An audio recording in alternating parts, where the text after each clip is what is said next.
You're sitting on the couch at the end of a long day. Dinner is done. The kids are finally in bed. The dishes are stacked. You sink into the cushions, ready for just 10 minutes of quiet. Then your partner turns and says, "You never spend enough time with me. You're always distracted. I just need more from you." The heaviness settles instantly in your chest. More? You've been running since dawn. More? You're already stretched thin, and yet here it is again, that quiet suggestion that what you bring is not enough. Or maybe it happens differently.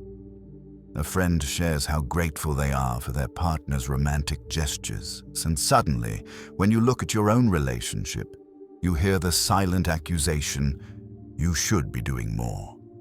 Or maybe you walk through the door at night and your partner sighs, not even with words, but with that look you've come to know too well, the one that says, "You've failed to give them what they need."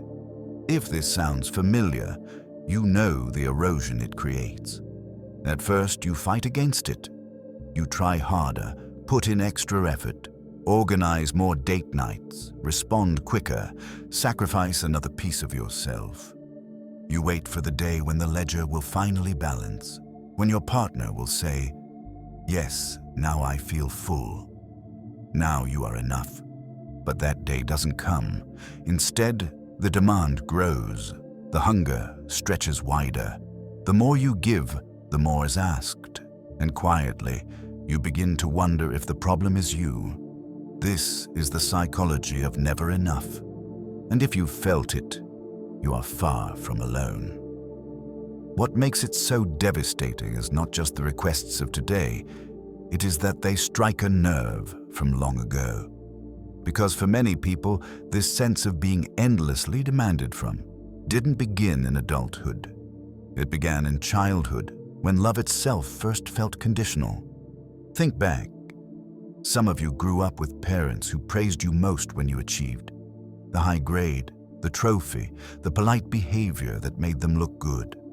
Others had parents who leaned on you emotionally, treating you less like a child and more like a confidant or caretaker. You might remember the subtle feeling that your sadness was inconvenient, but your smiles were welcomed. Your rebellion was punished, but your compliance was rewarded. Over time, you learned that love had a price.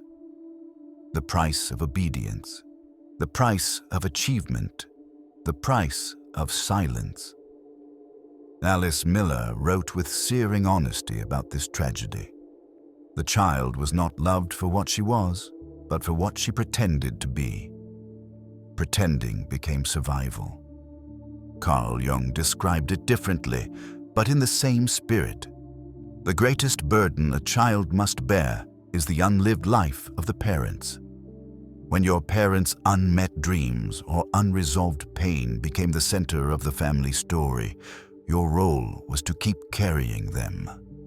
You learned that to be accepted, you must meet the needs of others before your own.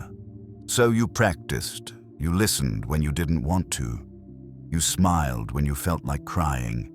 You pushed harder, performed better, tried again, gave more. And in exchange, you received not unconditional warmth, but the temporary approval that said, "Good, you've done enough for now." That script writes itself deep inside. And unless it is brought into awareness, it doesn't stay in childhood, it follows us into every intimate bond. This is why, in adulthood, so many people find themselves in relationships that feel strangely familiar. A partner who is always unsatisfied.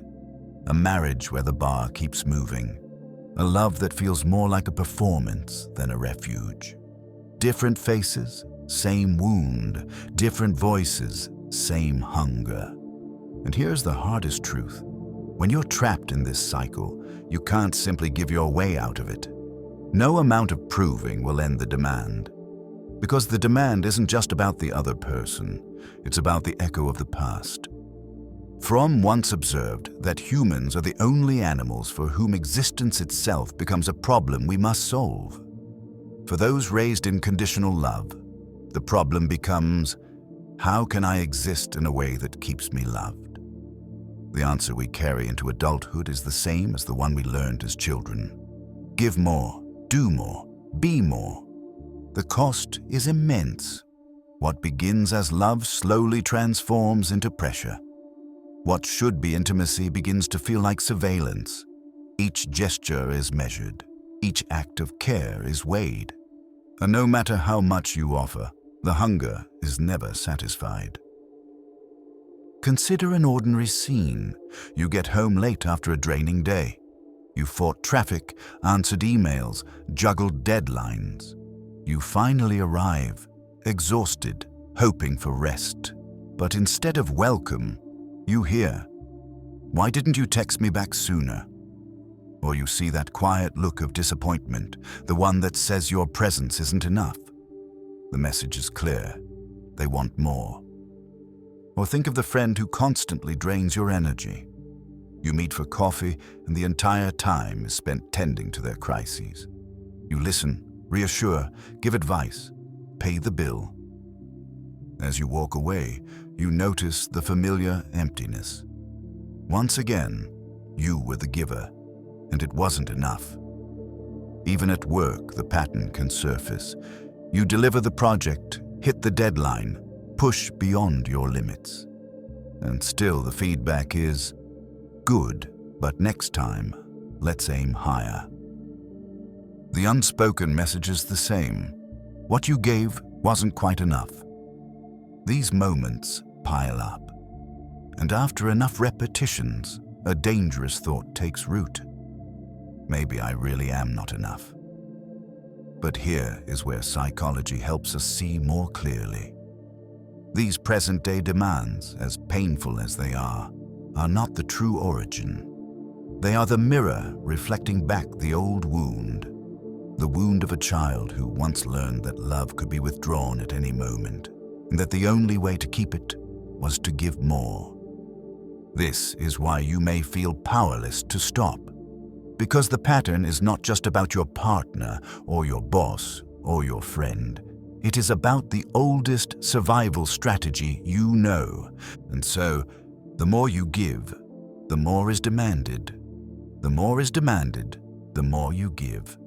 The cycle tightens, until one day you find yourself bone-tired, not just from the requests of others, but from the deeper exhaustion of living your life on the terms of someone else's hunger.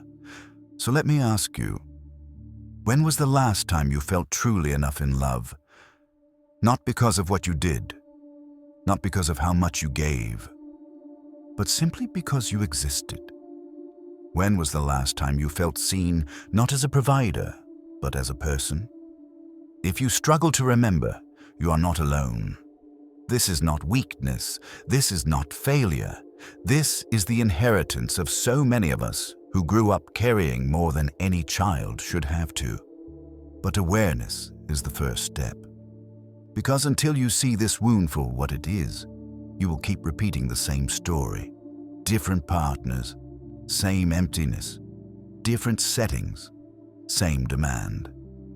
The question is not just, why do they always want more from you? The deeper question is, why do you still feel that giving more is the only way to be loved? And that is where we go next. If you want to understand why love so often feels like an endless demand, you have to start where the pattern began. Childhood. Because here's the truth most of us avoid. Our relationships as adults rarely start fresh. We think we're choosing freely. We think this partner, this marriage, this bond is brand new. But underneath, in places we rarely look, old stories are running the show. For many people, the story begins at the dinner table. Imagine a child sitting quietly, waiting to be noticed. The parent asks about grades. If the child says, "I got an A," warmth floods the room. Smiles, praise, affection. But if the child says, "I got a B," the air changes.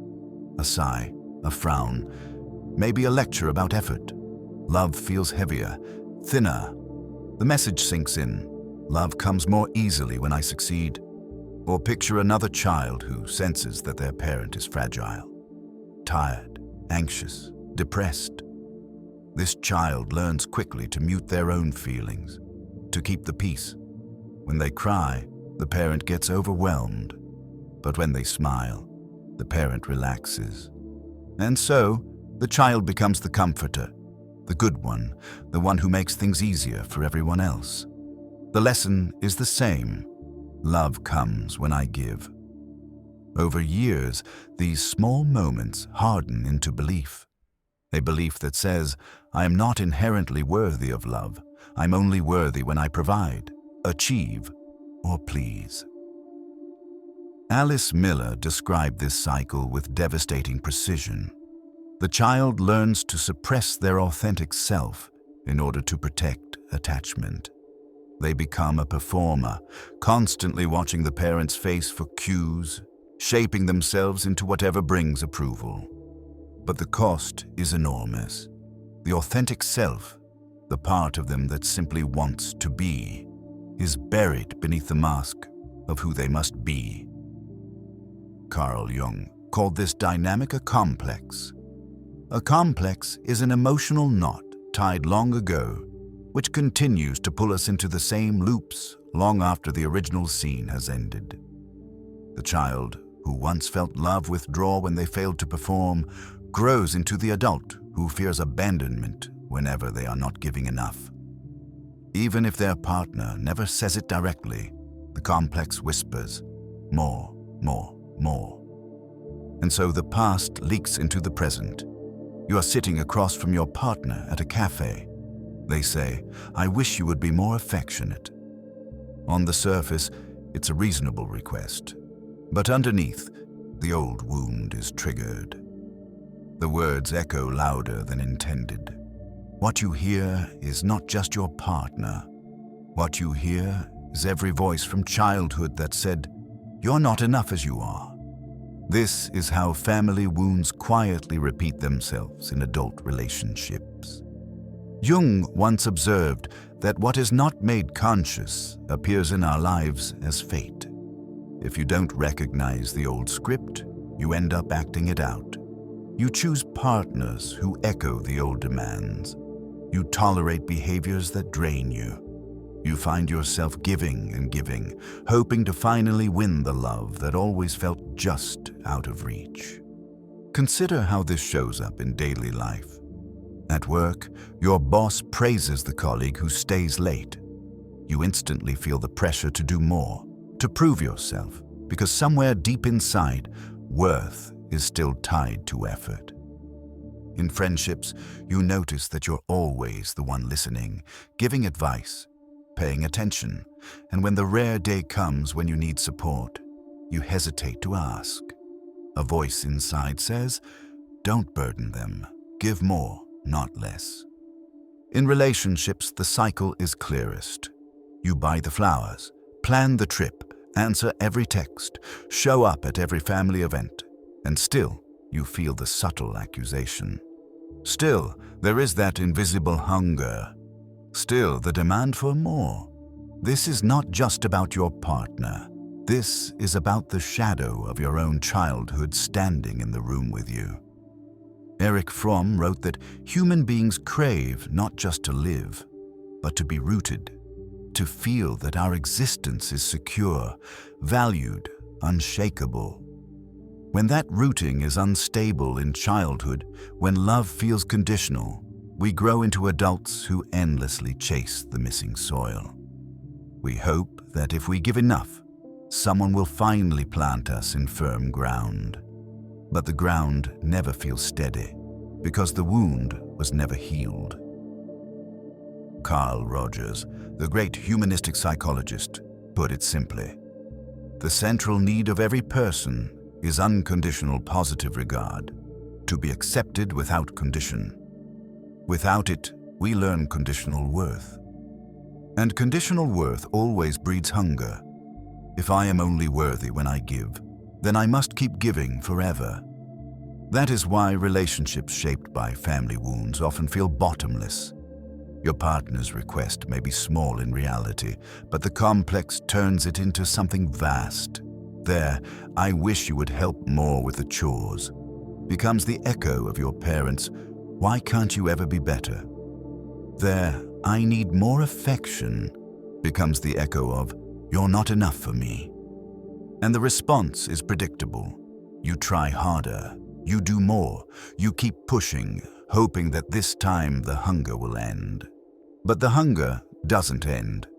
Because it is not just your partner's hunger, it is also your own, carried from childhood, projected onto the present. Here is the paradox. Often, both partners are carrying the same wound. One demands more because they too once felt starved of love. The other gives more because they too once believed that giving was the only path to safety. Two people, each shaped by the same wound, locked in a dance of endless demand. If you look closely, you can see this in many marriages. One partner constantly voices dissatisfaction. Not enough attention, not enough intimacy, not enough care. The other partner scrambles to fill the gap, giving more and more until they are depleted. Both feel unfulfilled because the wound is deeper than the relationship itself. And so, the cycle continues. Different couples, same story. Different arguments, same emptiness. This is why awareness is so critical. Until you see where the pattern began, you cannot interrupt it. You will keep replaying childhood scenes on the stage of adult love, waiting for a resolution that never comes. The tragedy is that most people never recognize the script. They blame themselves, or they blame their partner, without realizing that the true author of the story is the past. So let me ask you, when you feel the demand for more in your relationship, do you hear only your partner's voice? Or do you also hear the faint echo of a parent, a teacher, a childhood figure who once made you believe that enough was never enough? Because if you can trace the voice back to its source, you may see something startling, that the demand you hear today is not entirely about today. It is the replay of an old hunger carried forward, waiting to be understood. And if that is true, then something powerful follows. The cycle can be interrupted. The story can be rewritten, but only if we are willing to face the origins honestly and to see the ways childhood still shapes the present. In the next part, we will explore what happens when you finally recognize the pattern, how awareness itself can loosen the grip, and how small shifts in how you respond can begin to change the cycle of more into something more human, more real, and more free. If this journey eases something inside you, stay with us. Subscribe, and each step will bring a little more clarity. Thank you. There comes a moment in every exhausting cycle when something cracks. It might not be dramatic. It could be as small as a conversation that suddenly feels too familiar, too scripted. Your partner says, "You never listen." And instead of scrambling to prove them wrong, you pause. You feel a strange echo, like you've heard this line before, long before this relationship ever began. That pause is where change begins. Up until now, you've lived as if every demand was literal, as if every request for more meant that you, right now, are not enough. But when you start to see the echoes of the past, a different perspective opens. You realize that today's hunger is not just about today. It is the shadow of yesterday, bleeding into now. Carl Jung called this the process of making the unconscious conscious. He wrote that what we do not make conscious appears in our lives as fate. In other words, until you see the pattern, it keeps replaying itself, disguised as bad luck, difficult partners, endless arguments. It feels like fate, but it is really repetition. And here's the first liberating truth. Once you recognize the script, you have a choice. Think of it like watching a play. Until now, you've been on stage, acting your part without question. The demanding partner, the giving partner. The roles were written long ago, and you stepped into them without realizing it. But the moment you become aware, you move into the audience. You see the play from the outside. You recognize the lines. You begin to understand. This isn't the only script. This shift does not solve everything overnight, but it changes the air you breathe. Imagine this. You're sitting at the kitchen table. Your partner says, "Why don't you ever plan anything romantic?" Normally, the guilt would rise instantly. You would scramble to explain or rush to fix it. But this time, you hear the deeper layer. You remember how, as a child, your parents sighed at your report card saying, "Why can't you do better?" Suddenly, you see the link. This isn't just about date nights. It is about a lifetime of hearing. Not enough. In that moment, the demand loses some of its power. It doesn't vanish, but it no longer feels like an absolute truth. You see it as a trigger, a reenactment, rather than a final verdict on your worth. This is the essence of awareness. It doesn't erase the wound, but it changes your relationship to it. Erich Fromm described this as moving from being driven by unconscious forces to becoming an active participant in your own life. He believed that freedom is not the absence of limits, but the capacity to see the forces that shape us and to respond with consciousness rather than compulsion. Awareness gives you a gap between stimulus and response, a gap wide enough to breathe, to reflect, to choose. In practical terms, it might look like this. You get home late, and your partner greets you with frustration. "You're never around when I need you." Instead of rushing into apology or defense, you pause. You notice the familiar sting. You say to yourself, "This feels like the old wound. This is not only about tonight." And in that recognition, you soften. You no longer collapse into guilt, nor do you explode in anger. You stay present. You answer from the adult you are, not the child you were. Or imagine you're in a friendship where you are always the one giving. Normally, when your friend unloads their problems yet again, you listen silently, even when you're tired. But this time, awareness kicks in.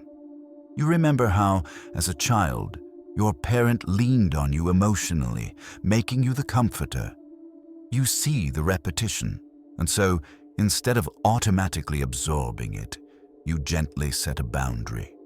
You say, "I care about you, but I'm too tired to talk about heavy things tonight." It feels strange at first, but liberating. These small shifts are monumental. They break the automatic chain of repetition. They move you from reenactment to choice.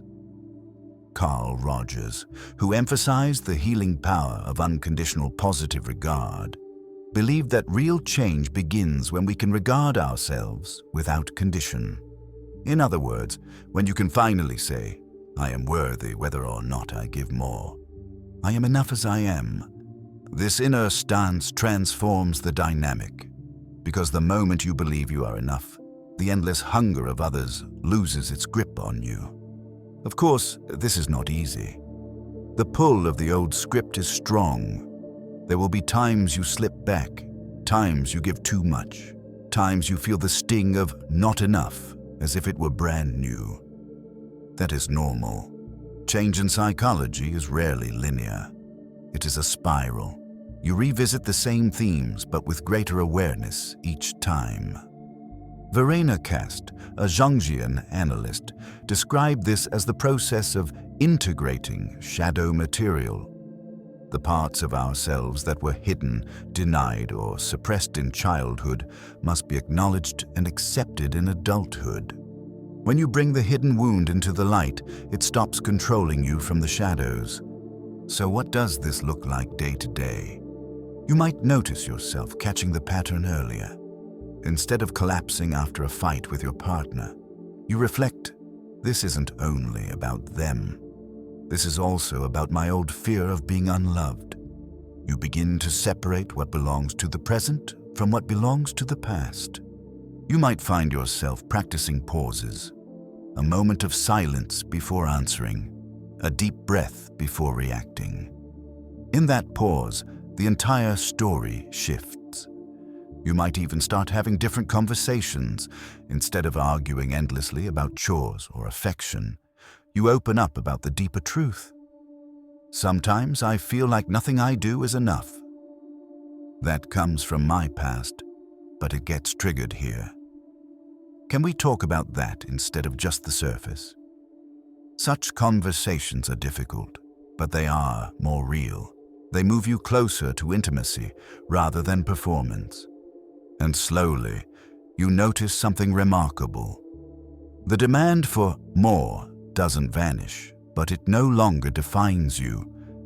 You can hold it with perspective. You can respond with boundaries.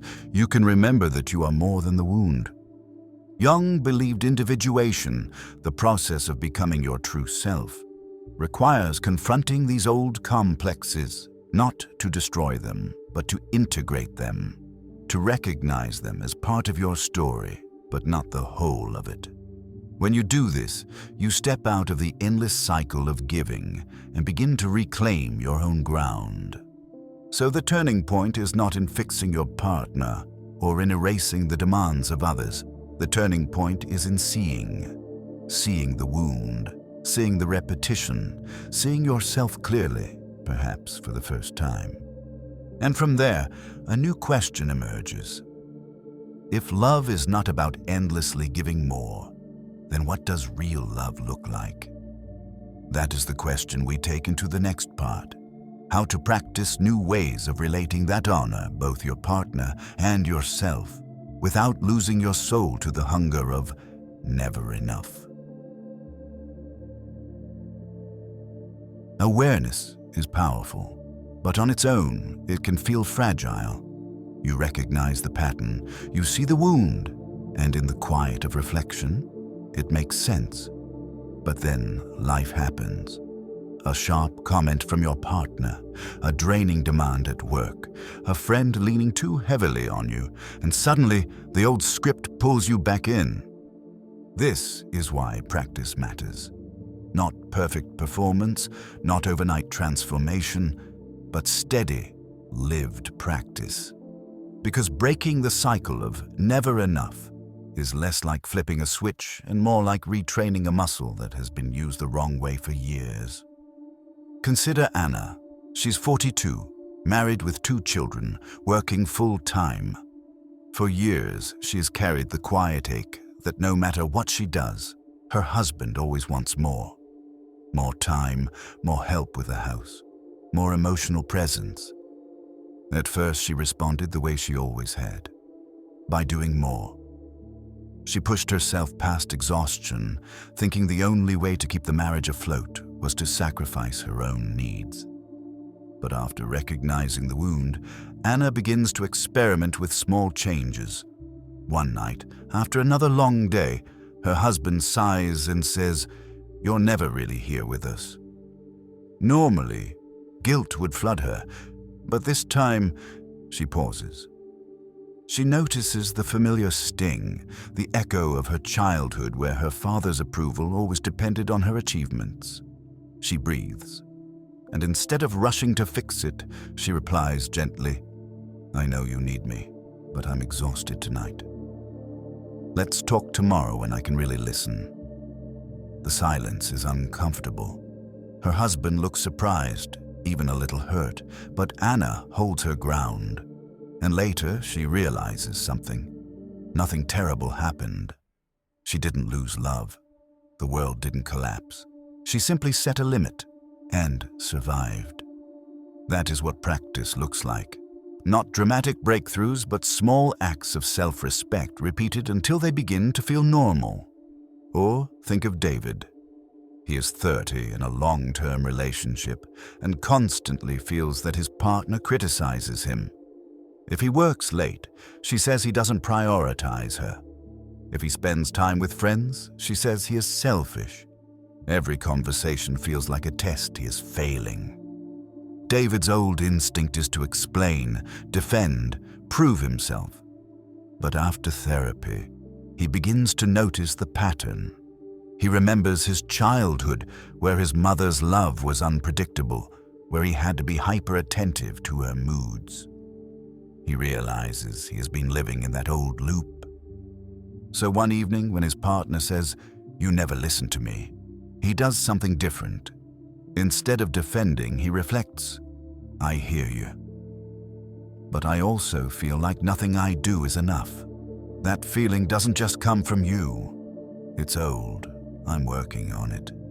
Can we try to talk without making it about failure?" It's not perfect. His partner reacts defensively at first. But something shifts. The conversation is no longer just about chores or attention. It's about the deeper wound brought into the light. And that shift opens the possibility of something new. These stories illustrate a truth. Practicing change is messy. There will be setbacks. Sometimes you will fall back into giving too much, into scrambling to prove yourself. Other times, you will set a boundary clumsily, and it will create conflict. That is normal. Growth is not clean. What matters is persistence. Each time you pause, each time you reflect, each time you name the old pattern, you weaken its grip. Carl Rogers believed that healing begins with unconditional positive regard. For others, yes, but also for ourselves. This means learning to regard yourself with acceptance even when you fall short. To say, "I slipped back into the old pattern today, but that doesn't erase the progress I've made." Without this self-compassion, every setback feels like proof that you are failing again. With it, every setback becomes part of the spiral of growth. Another practice is learning to distinguish between genuine needs and the echo of never enough. This takes patience. Sometimes your partner really does need more closeness or more communication. Relationships require effort. The key is to discern when a request is reasonable and when it has triggered the old wound. Verena Kast wrote about the importance of holding both shadow and self in view, to recognize when we are reacting from old pain rather than present reality. Practically, this means asking yourself, is this request proportionate to the moment, or does it feel bottomless? Am I responding as the adult I am, or the child I was? This reflection creates clarity. You may still choose to give, but it is no longer automatic. You give because you want to, not because you fear losing love. And that difference changes everything. Take another example. Sarah, who finds herself always listening to her friend's endless problems. In the past, she would sit silently, nodding, absorbing the weight. But now, she experiments with honesty. She says, "I care about you, but I'm tired tonight. Can we talk another time?" Her friend looks startled, but accepts it. And Sarah walks away lighter. The old script would have trapped her in silence. The new practice opens space for freedom. Or picture Michael, a manager at work. For years, he overworked himself, believing his worth depended on being the reliable one who always delivered more. But recently, after realizing the roots of this compulsion, he tries something radical. He leaves the office on time. His boss raises an eyebrow. Michael feels the old panic. "I'm failing. I'm letting them down." But then he breathes and remembers. This is the wound talking. I am allowed to rest. He walks out the door, and in that moment, he tastes the unfamiliar freedom of being enough. These practices are not about rejecting love or refusing to give. They are about reclaiming balance. Love is not meant to be a one-way street of endless proving. It is meant to be a meeting of two people, both giving, both receiving, both seen. And yet, for those raised in conditional love, that balance feels foreign at first. The silence after you set a boundary can feel unbearable. The fear of rejection can roar in your chest. This is why patience is essential. You are not just learning a new habit, you are rewiring an old survival strategy. Jung once said that individuation, the process of becoming yourself, requires courage to face what has been hidden. For many, what has been hidden is the simple truth that they are already enough. Bringing this truth into daily life is the work of a lifetime, but it begins with small, imperfect acts of courage. So the practices that stick are not grand gestures. They are the pauses, the breaths, the conversations that risk honesty. They are the moments when you say, "This is what I feel," instead of pretending. They are the nights when you allow yourself to rest, even if someone else wishes you would do more. Over time, these moments accumulate, and what once felt impossible begins to feel natural. You discover that the world does not collapse when you stop giving endlessly, that love can survive your limits, that you can survive your limits.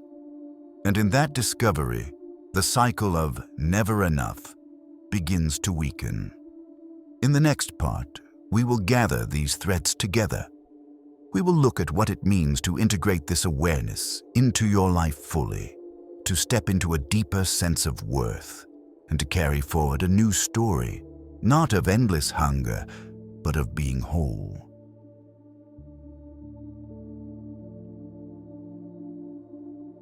If you've followed this far, you know the story well.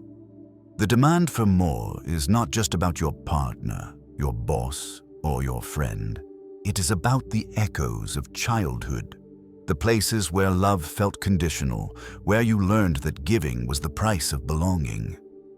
You've seen how the script forms, you've recognized how it repeats, you've imagined what it looks like to pause, to set boundaries, to practice a new way of being.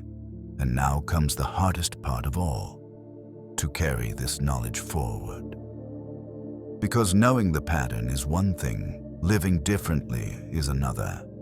Integration is about weaving the new awareness into your identity, so it doesn't fade as an insight, but takes root as a way of life. This begins with a simple truth. You are already enough.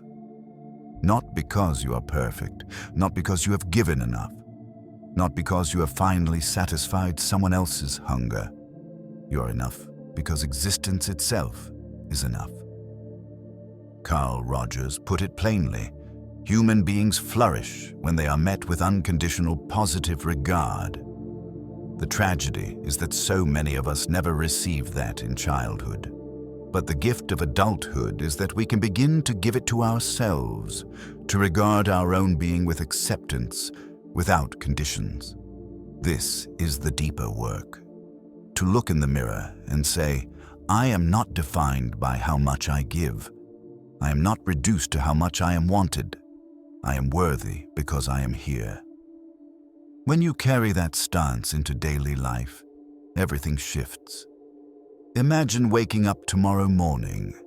Instead of scrolling through messages wondering who you need to please today, you pause. You place your hand on your chest and remind yourself, I don't have to earn my worth today. It is already here. The tasks still await you, the people still need you, but you step into the day with a different foundation. Or picture yourself in conflict with your partner. They say, I wish you would give me more.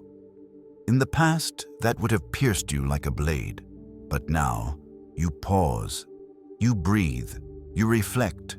This may be their need, but it does not define my value. From that grounded place, you can respond honestly, rather than react from fear. You can say yes when you mean yes, and no when you mean no. Integration also means grieving what was lost.